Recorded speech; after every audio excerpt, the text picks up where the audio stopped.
What is the loudest sound in the world? It is not an explosion or a jet engine. The loudest, most deafening sound in the human experience is the sound of deliberate silence. When someone you care about chooses to erase you with their silence, it is not an absence of noise. It is a weaponized void, a form of psychological warfare that can leave you feeling more shattered than any angry word ever could. This is the silent treatment, and it is a trap. This book is your guide to understanding this insidious form of emotional sabotage.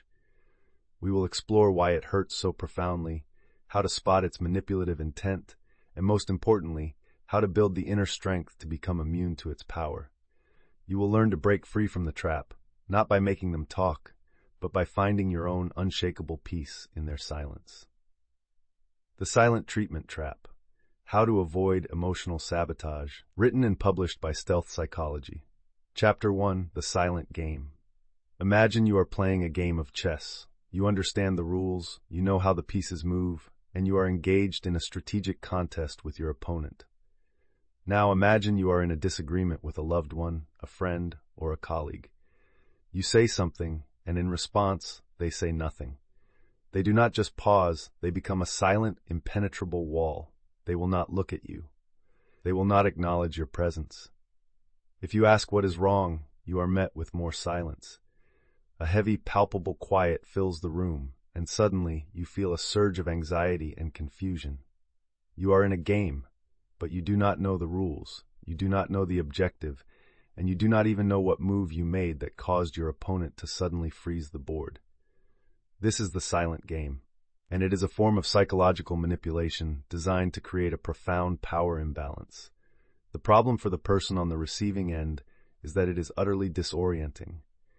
You are left alone in a cloud of confusion and self-doubt. You start desperately replaying the last conversation in your head, analyzing every word, searching for your mistake. You begin to question yourself. Did I say something wrong? Was I too harsh? Am I being unreasonable? The silence forces you to turn inward and become your own prosecutor, judge, and jury, and you almost always find yourself guilty. You feel an overwhelming urge to fix the situation, to break the silence at any cost, which usually means apologizing, conceding, or capitulating to the silent person's unspoken demands. You are being controlled, but so subtly that you end up blaming yourself for your own submission. The transformative solution is to stop trying to figure out the rules of their game and to realize that the only winning move is not to play. You must make a fundamental mindset shift from "what did I do wrong" to "what is the purpose of this silence?" You must move from being a confused player on the board to a calm, discerning observer who recognizes the game itself. The core concept to embrace is tactic recognition. This means you learn to see the silent treatment not as a reflection of your own inadequacy, but as a deliberate and predictable tactic of control. It is a strategic move, like a move in chess, with a specific, intended outcome. By learning to recognize the tactic for what it is, you strip it of its mysterious power. The benefit of this is that it allows you to detach emotionally from the outcome. You are no longer a desperate player trying to guess the right move to appease an angry opponent. You are an observer who can see the manipulation in action and can choose, with clarity and strength, to simply not respond. This is where your power is reclaimed. The first step in tactic recognition is to understand the crucial difference between punitive silence and productive pausing. Not all silence in a relationship is manipulation. A healthy person might say, "I'm feeling too angry to talk right now. I need an hour to cool down and gather my thoughts, and then we can talk." This is a productive pause. It is communicated clearly, it has a defined purpose, to de-escalate, and it has an implied intention to return to the conversation for resolution. Punitive silence, the silent treatment, is the opposite. It is a weapon. It is not communicated. It is a sudden, cold withdrawal of connection. Its purpose is not to cool down, but to punish and control. It does not have an endpoint. It lasts until the target breaks down and capitulates. This works as a tactic because it is a form of emotional abandonment. It signals to the target, "You have displeased me, and as a result, I am withdrawing all love, connection, and even basic acknowledgement of your existence until you fix what you have done." An actionable step to distinguish between the two is to ask yourself one simple question. Was I given a reason for the silence? A partner who needs space will tell you. A manipulator who is punishing you will force you to guess. For example, if after a disagreement, your partner just walks out of the room and refuses to speak to you for the rest of the night, that is the silent game. If they say, I need to go for a walk by myself for a bit, that is a healthy coping mechanism. The second part of recognizing the game is to understand its objective, to provoke a chase. The silent manipulator does not actually want the silence to last forever. They are not looking for peace and quiet. They are looking for a specific reaction from you. They want you to chase them. They want the pleading texts, the tearful apologies, the desperate questions of what's wrong. Your anxiety is their victory. Your desperate attempts to reestablish connection are the proof of their power over you. The game is designed to make you the active, frantic pursuer and to position them as the calm, powerful, and wronged party who holds all the cards. This works by creating an intolerable sense of psychological tension. You feel a desperate need to resolve the situation, and they know this. They are patiently waiting for you to crumble. A common scenario is a friend who becomes silent after you were unable to attend their event. They will not reply to your texts asking if they are okay. They are waiting. They are waiting for the text where you say, I am so sorry I missed your party. I feel terrible. Let me make it up to you by buying you an expensive dinner. Only then, once you have sufficiently debased yourself and offered a tribute, will the silence be broken. Recognizing that the chase is the goal allows you to short-circuit the entire game. If you refuse to chase, the game cannot proceed.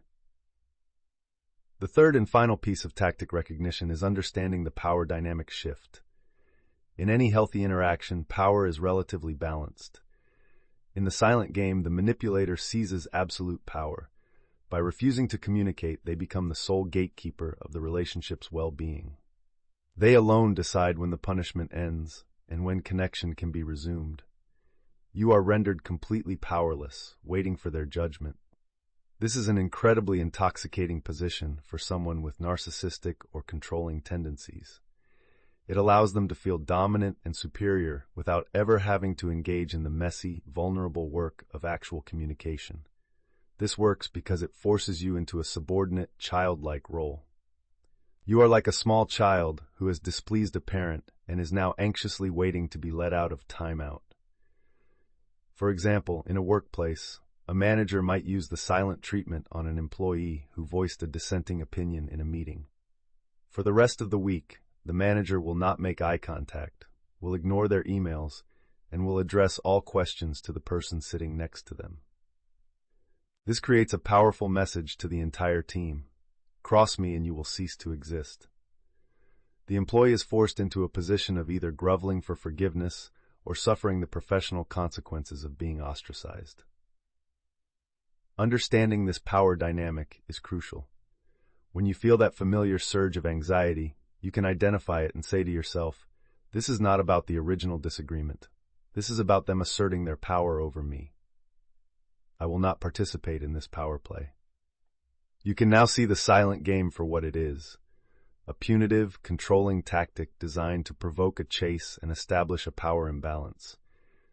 You can distinguish it from a healthy pause, you understand its objective, and you can see the power dynamic it creates. But simply knowing the rules of the game is not enough to make you immune to its effects. Why does this particular tactic hurt so much more than angry words? What is happening inside your brain and your body that makes being ignored feel like a physical assault? The next chapter will explore the deep psychological and biological reasons why silence hurts, giving you the validation you need to honor your own pain and build genuine self-compassion. Remember to subscribe to Stealth Psychology, give this video a like, and comment with your personal opinions or suggestions for channel development. Chapter 2. Why Silence Hurts. Imagine you get a small cut on your finger. You can see the injury, you understand what caused it, and you know how to treat it. The pain is logical and manageable. Now imagine you suddenly develop a deep, throbbing ache in your bones for no apparent reason. The pain is just as real, perhaps even more so, but because you cannot see its source, you begin to think you are imagining it. You might even feel ashamed of the pain, as if it is a sign of your own weakness. This is the experience of being on the receiving end of the silent treatment.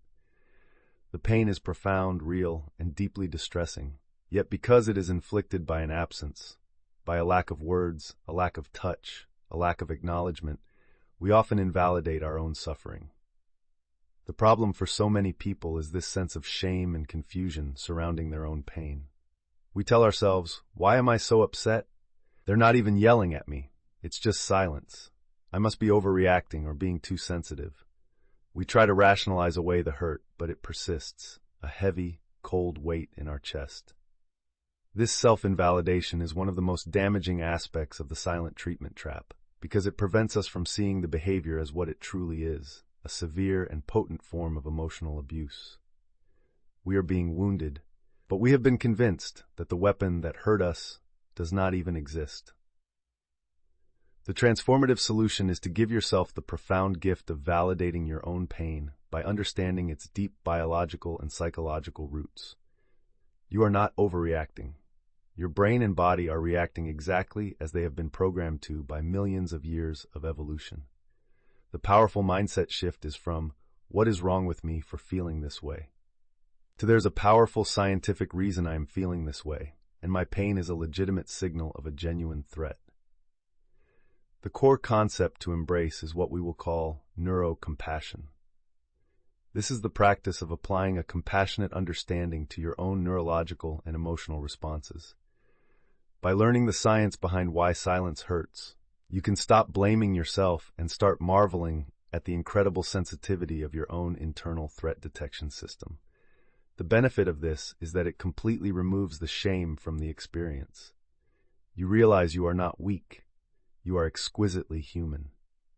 This understanding transforms your pain from a source of shame into a source of information, a clear and undeniable signal that you are in the presence of a harmful, manipulative tactic. The first and most important reason why silence hurts is explained by the principle of social survival.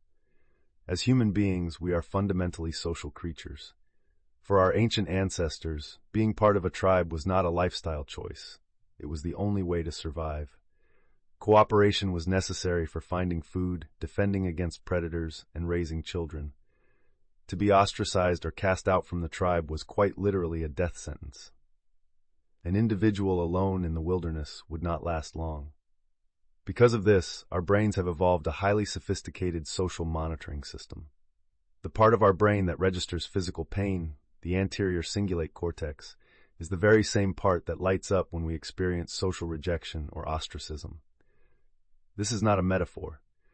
Your brain processes the pain of being ignored in the same way it processes the pain of a broken bone. The silent treatment is a modern-day form of being cast out from the tribe of two that is your relationship.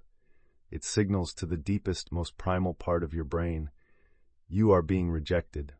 Your connection is severed. Your survival is at risk. This is why it feels so catastrophic. It is not just your feelings that are hurt. Your ancient survival instincts are screaming a red alert. Knowing this allows you to have immense compassion for your own reaction. When you feel that deep, gut-wrenching ache of being ignored, you can tell yourself, this is not me being dramatic. This is my brain's ancient survival alarm going off because it perceives this social rejection as a genuine threat. The second reason for the profound pain is the psychological principle of existential invalidation. One of the most fundamental human needs, after physical survival, is the need to be seen, to be acknowledged, to have our existence validated by others. We exist in relation to other people. The silent treatment is a powerful and direct attack on this fundamental need. When someone refuses to speak to you, look at you, or acknowledge your presence, they are sending a powerful nonverbal message. You do not matter. You do not exist. It is a form of temporary psychological annihilation. This is why it feels so disorienting and crazy-making. It makes you question your own reality and your own worth. It works so effectively as a manipulation tool because it plunges you into a state of existential dread, a state you will do almost anything to escape, which usually means capitulating to the manipulator's demands. To understand this, consider a simple, everyday example. If you hold a door open for someone and they walk through without a word of thanks or even a glance of acknowledgement, you feel a small sting of irritation. That small sting is a microdose of the same existential invalidation. Now, magnify that feeling by 1,000 and have it delivered by someone whose opinion and connection matter deeply to you, and you can understand the profound psychological wound that the silent treatment inflicts. The third scientific reason why silence hurts is the anxiety of unpredictability. The human brain is a prediction machine. It is constantly trying to understand the world, predict what will happen next, and create a sense of order and safety. The silent treatment throws a wrench into this entire process. It creates a complete information vacuum. You do not know what you did wrong. You do not know how angry the other person is. You do not know how long the punishment will last. You do not know what you need to do to fix it. This state of profound uncertainty is incredibly stressful for the brain. It triggers the release of stress hormones like cortisol, putting your body into a sustained state of fight or flight. This is why you feel so physically agitated, why you cannot sleep, why your heart is racing, and why you find yourself obsessively replaying past events in your mind. Your brain is desperately trying to solve the puzzle and regain a sense of predictability and control. The manipulator knows this. They know that the longer they maintain the silence, the more your anxiety will build, and the more likely you will be to break down and do whatever it takes to end the intolerable state of uncertainty. Recognizing that your anxiety is a predictable biological response to a manufactured state of chaos allows you to stop blaming yourself for feeling crazy and instead see it as a normal reaction to an abnormal situation. You are not weak for hurting. Your pain is a logical, biological, and psychologically predictable response to a potent form of abuse. It is the sound of your internal alarm system working perfectly, warning you of a genuine threat to your social connection, your sense of self, and your psychological safety.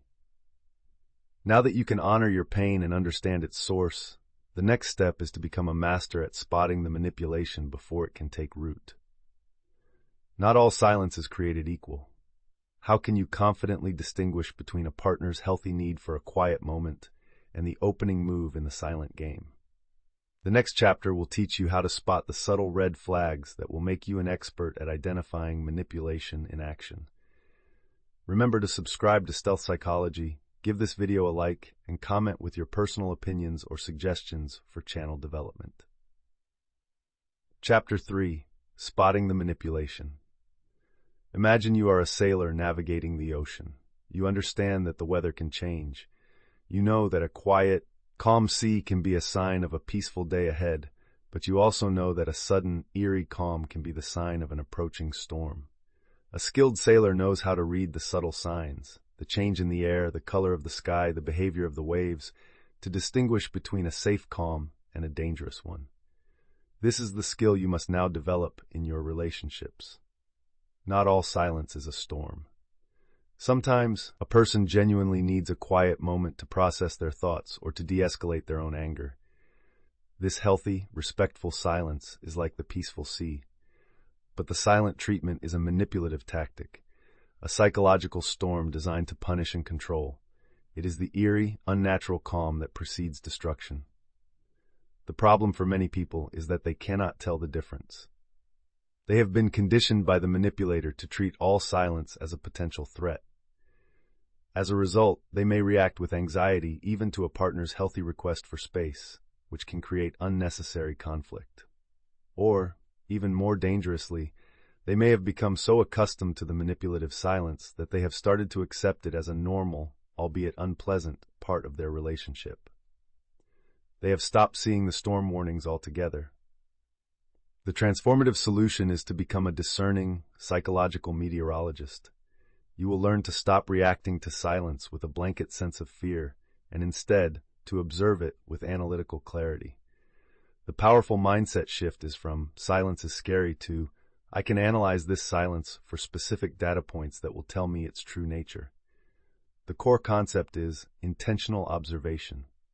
you will learn to look for a specific set of red flags, a checklist of observable behaviors that clearly distinguish between a healthy timeout and a manipulative timeout. This skill is your early warning system. The benefit of developing it is that it gives you confidence and clarity. You will no longer waste your energy being anxious about a healthy pause. And more importantly, you will be able to spot the opening moves of the silent game instantly, allowing you to prepare your defenses and refuse to get drawn into the storm. You will know with certainty when you are dealing with a peaceful sea and when you need to batten down the hatches. The first and most reliable red flag to look for is the communication checkpoint. A healthy person who needs space to process will almost always communicate that need verbally. They will create a communication checkpoint before they enter their silence. They might say, "I'm feeling overwhelmed right now, and I need to be by myself for a little while," or "I'm too angry to talk about this constructively. Let's take a break and come back to it in an hour." This act of communication is a sign of respect. It honors your presence in the relationship and seeks to prevent you from feeling confused or abandoned. It defines the silence as a shared tool for de-escalation. A manipulator, on the other hand, will almost never provide this checkpoint. Their silence is abrupt, unexplained, and unilateral.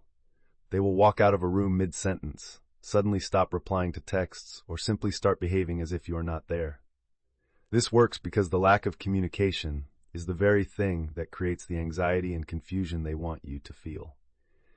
They do not want you to be calm and respectful of their space. They want you to be frantic and desperate to get their attention back. To spot this, simply ask yourself, did they tell me they were going to be silent, or did the silence just happen? If the silence was a sudden, unexplained event following a disagreement, you are not in a healthy pause. You are in the opening act of the silent game. The second red flag is the punishment versus processing test. The purpose of a healthy timeout is for the person to process their own emotions, to calm their anger, to think through their feelings, to get perspective. The purpose of the silent treatment is to punish you. You can often distinguish between the two by observing the manipulator's non-verbal behavior during the silence.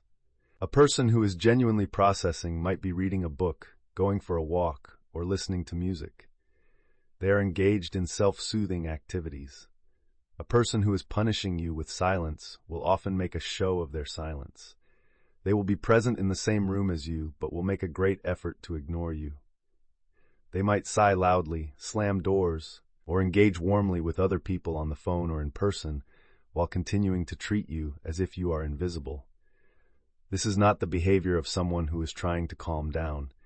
It is the behavior of someone who is actively trying to make you feel uncomfortable and excluded. This works because it is a constant, painful reminder of your ostracism. A clear example is a couple at a dinner party. One partner is giving the other the silent treatment. They will laugh and joke with everyone else at the table, but when their partner speaks, they will look away or maintain a stony expression. This public display is a powerful form of punishment designed to humiliate and control. The third red flag is the resolution condition. The way the silence ends is one of the most revealing indicators of its true nature. A healthy, productive pause ends with a return to the conversation.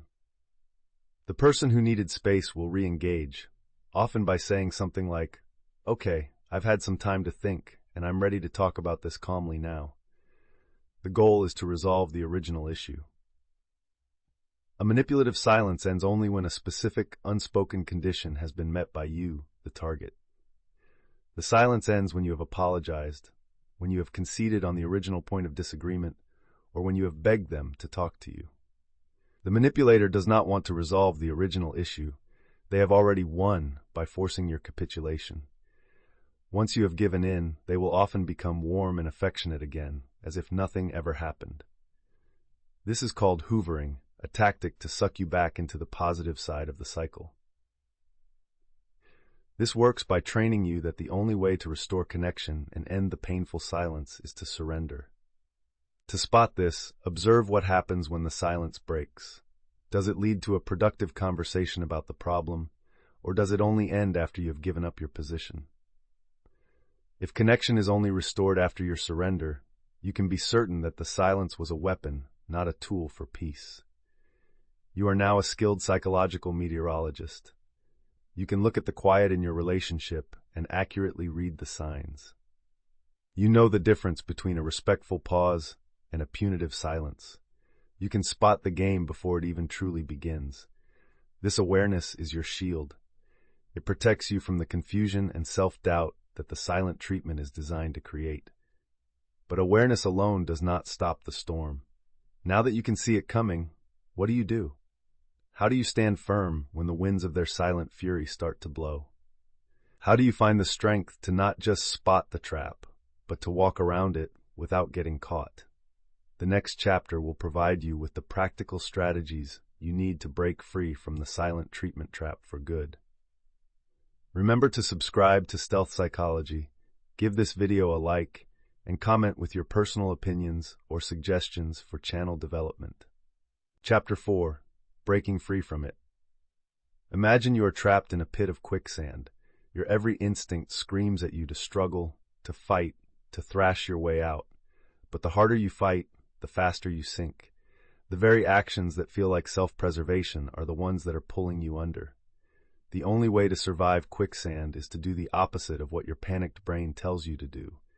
You must stop struggling, relax your body, and spread your weight to slowly and carefully float to safety. Breaking free from the silent treatment trap is exactly like this. When the silence descends, your every instinct screams at you to fix it. You are overwhelmed with a powerful, reflexive urge to struggle, to chase them, to plead with them, to apologize, to send a barrage of desperate text messages asking what you did wrong. The problem is that this struggle is precisely what the manipulator wants. Your frantic attempts to reestablish connection are the very thing that pulls you deeper into their trap. You know on a logical level that you should not chase them, but the anxiety is so intense, the silence so painful, that you act against your own best interests, falling into the same pattern time and time again. You end up feeling weak, exhausted, and even more stuck than before. The transformative solution is to learn to do the opposite of what your anxiety is screaming at you to do. You must learn to find your peace in their silence, not from their talking. The powerful mindset shift is from, I need to do whatever it takes to make them talk to me again, to I will use their silence as a gift of time and energy for myself. The core concept that will guide you to freedom is the art of the strategic pivot. The moment they initiate the silent treatment, you must consciously and deliberately pivot your focus, your energy, and your attention 180 degrees away from them and turn it back toward yourself. You are not ignoring them as a punishment. You are engaging with yourself as an act of liberation. The benefit of this approach is that it completely short-circuits their game. The silent treatment only works if you are suffering. If you are not suffering, if you are, in fact, using the time to enrich your own life, then the tactic becomes pointless and ineffective. You are not just escaping the quicksand, you are learning to float. The first and most critical rule of the strategic pivot is the absolute no-chase rule. This is the non-negotiable foundation upon which your freedom will be built. You must make a firm and unwavering commitment to yourself that you will not chase them. This means no pleading text messages, no asking, "Are you mad at me?" No hovering around them anxiously, waiting for a sign of forgiveness. No grand apologies for crimes you did not commit. This is incredibly difficult at first because it goes against every instinct you have. It works, however, because chasing is the fuel that powers their manipulative game. Your pursuit validates their sense of power and proves that their tactic is effective. When you stop chasing, you have cut their fuel line. The game stalls. You are refusing to play the role of the desperate pursuer that they have assigned to you. A practical way to implement this is to physically remove yourself from their presence if possible. If they start the silent treatment in the living room, go to another room and close the door. If they are in the house, go for a long walk. Creating physical distance makes it much easier to maintain the emotional distance required by the no-chase rule.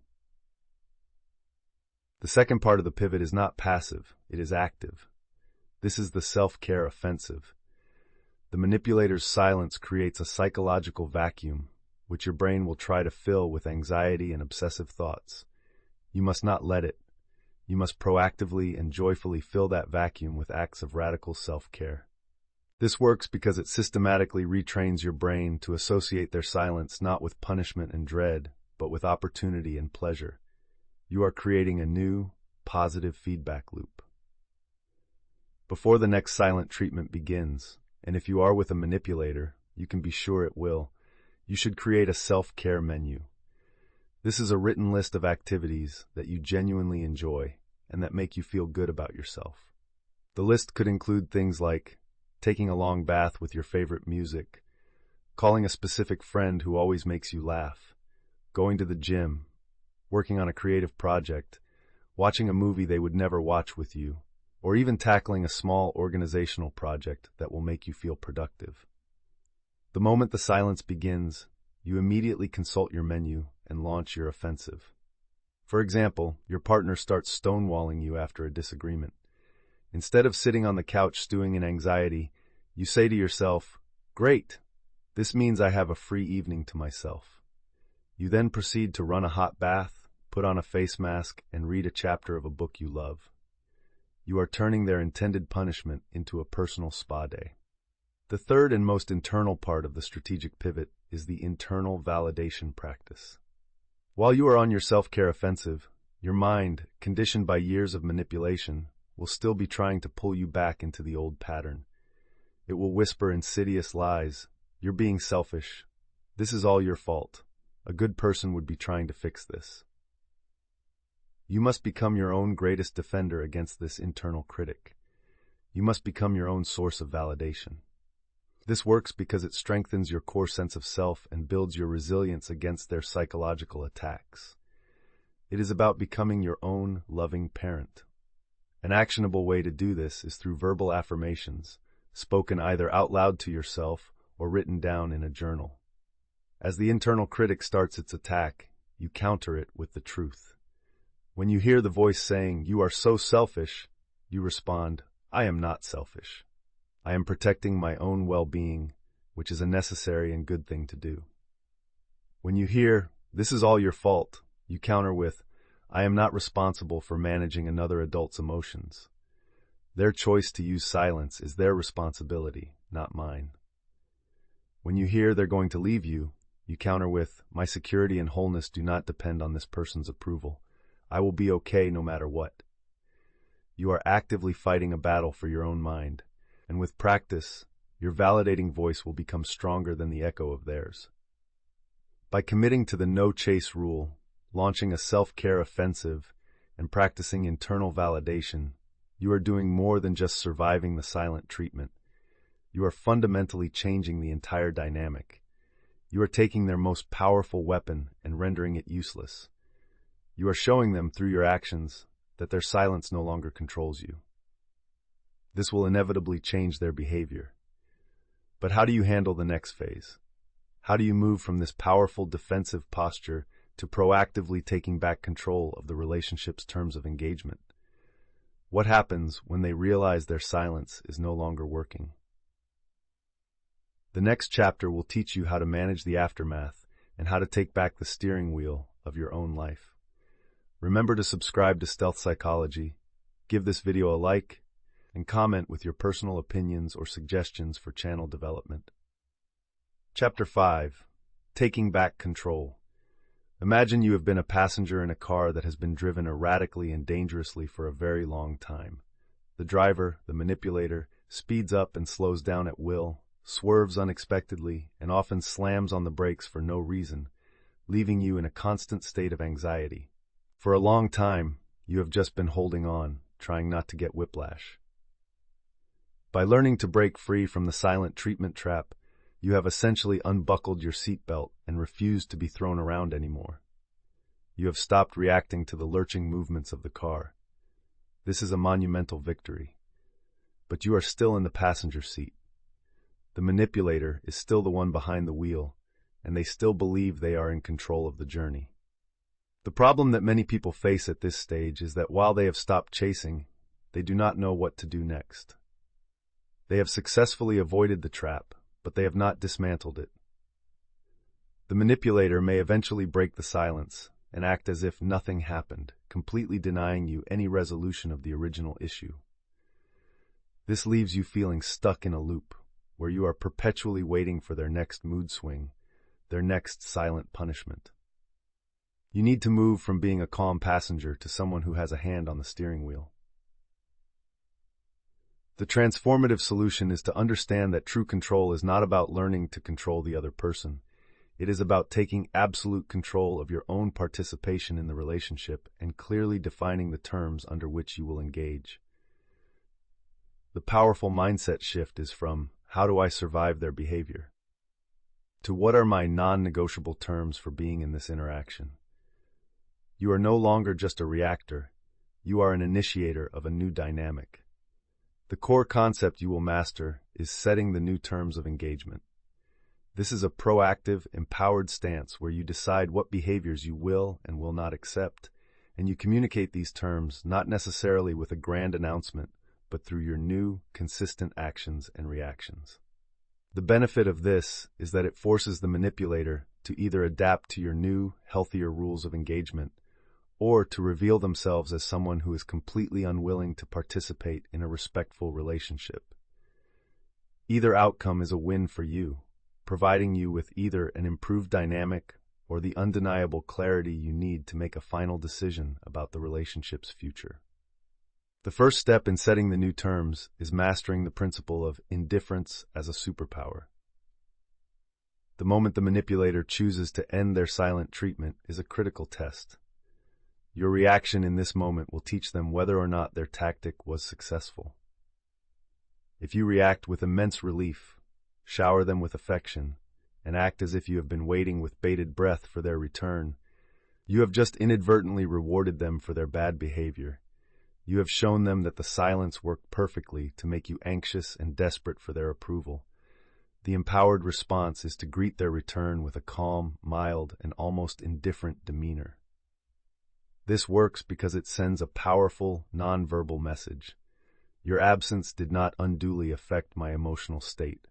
My world did not stop turning while you were silent.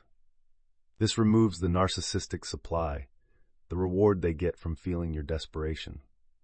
For instance, after giving you the silent treatment for an entire day, they walk into the room and casually ask what you want for dinner, as if nothing has happened. The old response would be, "Oh, thank goodness you're talking to me. I was so worried."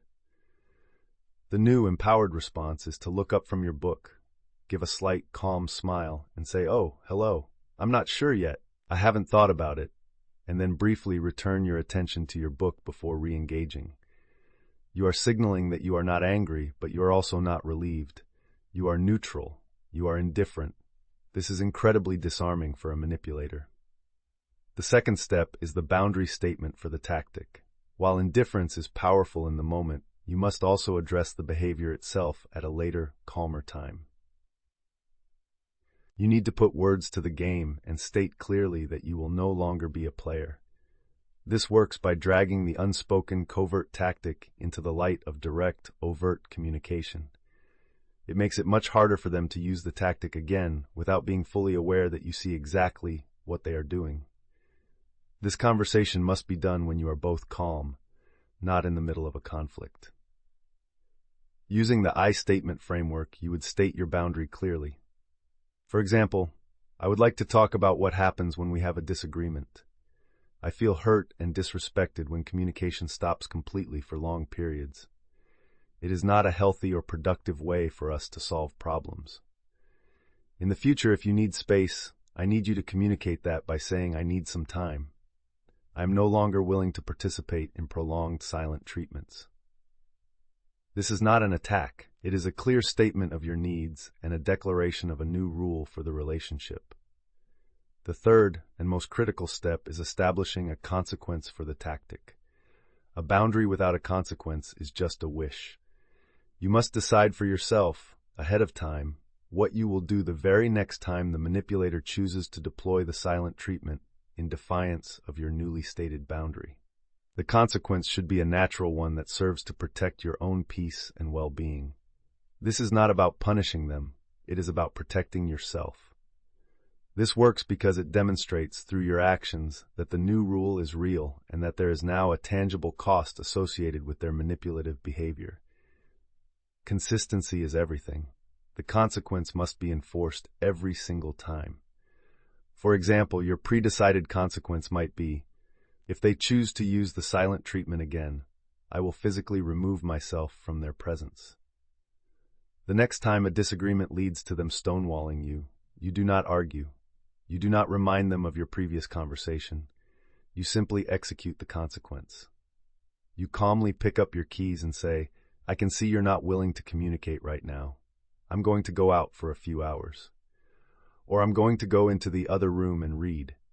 Let me know when you are ready to speak respectfully. You are calmly refusing to sit in the punitive silence. You are choosing your own peace over their drama. By mastering indifference, stating clear boundaries, and enforcing consequences, you are fundamentally rewriting the contract of your relationship. You are taking back control, not by becoming a manipulator yourself, but by becoming someone who is impossible to manipulate in this specific way. You are teaching them that the old rules no longer apply. This new, empowered stance will inevitably lead to a crossroads. But what if you want to do more than just manage the silence? What if you want to attempt to have a truly healthy, verbal resolution to the conflicts that have been plaguing your relationship? How do you lead a conversation with confidence, armed with the tools to prevent it from ever devolving into a silent war again? The next chapter will give you the framework for talking it out with confidence. Remember to subscribe to Stealth Psychology, give this video a like, and comment with your personal opinions or suggestions for channel development. Chapter 6. Talking it out with confidence. Imagine you are a diplomat about to enter a high-stakes negotiation.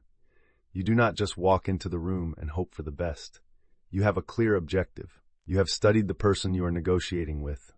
You understand their tactics, and you have a pre-planned strategy for how you will conduct yourself. You are not walking into a fight.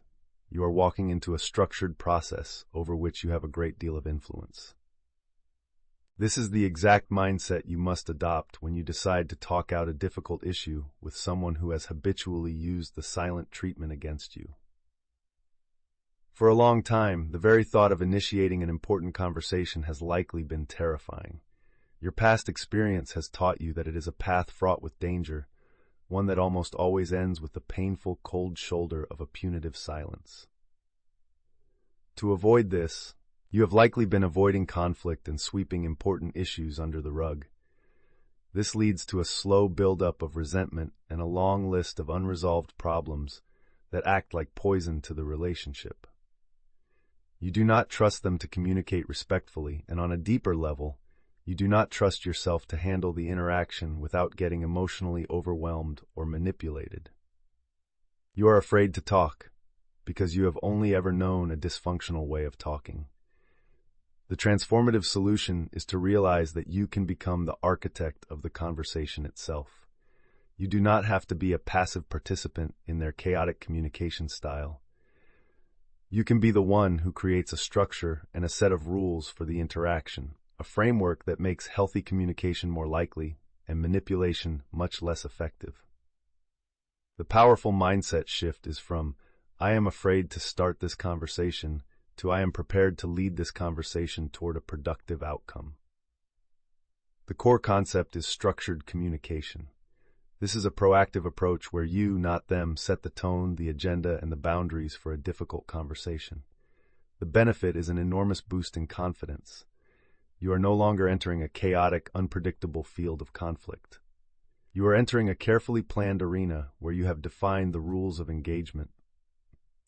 This does not guarantee that the other person will behave perfectly, but it dramatically increases your ability to keep the conversation on track and to protect yourself if it starts to go off the rails. The first step in structured communication is framing the conversation. You must set the frame before the picture is painted. Before you dive into the difficult topic, you take a moment to state the positive intention, the specific topic, and the desired outcome of the conversation. This works because it immediately takes control of the narrative and sets a collaborative, non-threatening tone. It prevents the manipulator from being able to claim that you attacked them out of nowhere. You are establishing the agenda from the very beginning.